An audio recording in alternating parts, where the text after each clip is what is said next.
Guys, welcome to my channel Sampa's kitchen. তো আজকে একটা সম্পূর্ণ আলাদা রেসিপি করতে যাচ্ছি, সেটা হচ্ছে বকফুল দিয়ে। তো তার জন্য আমি বকফুলগুলিকে পরিষ্কার করে ধুয়ে নিয়ে নিলাম। তো আমরা সবসময় বকফুলের বড়া খেয়ে থাকি, হ্যাঁ। আজকে আমি সম্পূর্ণ আলাদাভাবে এটা দিয়ে একটা সবজি করতে যাচ্ছি। তো আমার সঙ্গে থেকে দেখতে থাকুন। তো আমি বকফুলগুলিকে প্রথমে টুকরো টুকরো করে কেটে নিয়ে নেব। তো তার জন্য আমি দাউনিয়ে নিয়ে এগুলিকে টুকরো করে কেটে নিচ্ছি।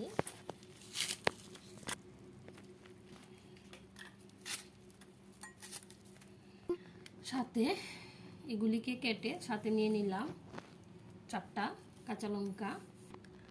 তো এবার আমি রান্নার জন্য চলে যাচ্ছি। তো এবার আমি একটা কড়াই বসিয়ে দিলাম, এর মধ্যে দিয়ে দিচ্ছি তেল, দেবো একটা শুকনো লঙ্কা, এবার দিয়ে দেবো পেঁয়াজ কুচি, দিয়ে দিচ্ছি কাঁচা লঙ্কাগুলি,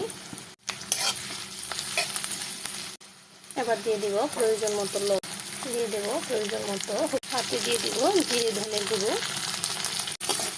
মশলাগুলি ভাজা হয়ে গেছে, এবার দিয়ে দিব কুচি করে রাখা বকফুলগুলি, বা একটু নেড়ে নেব।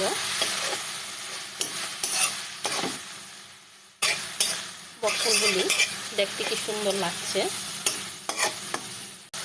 তো আমার চ্যানেলে যারা নতুন এসেছেন অবশ্যই সাবস্ক্রাইব করবেন এবং পাশে থাকা বেল আইকনটা প্রেস করে দেবেন। তো এবার আমি দিয়ে দেব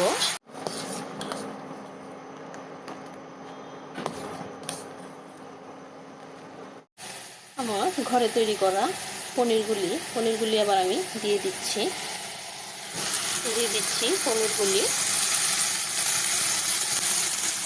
পনিরটা দিয়ে এবার আমি একটু নেড়ে নেব।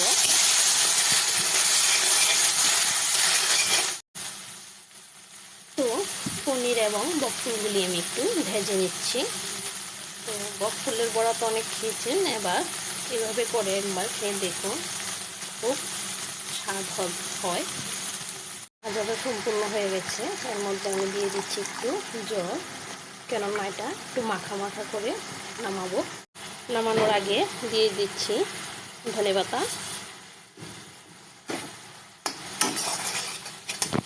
তো আমার রেসিপিটা সম্পূর্ণ হয়ে গেল, এবার আমি নামিয়ে নিচ্ছি। তো দেখুন, বকফুল দিয়ে পনির দিয়ে তৈরি করা আমার তরকারিটা কি সুন্দর হয়েছে।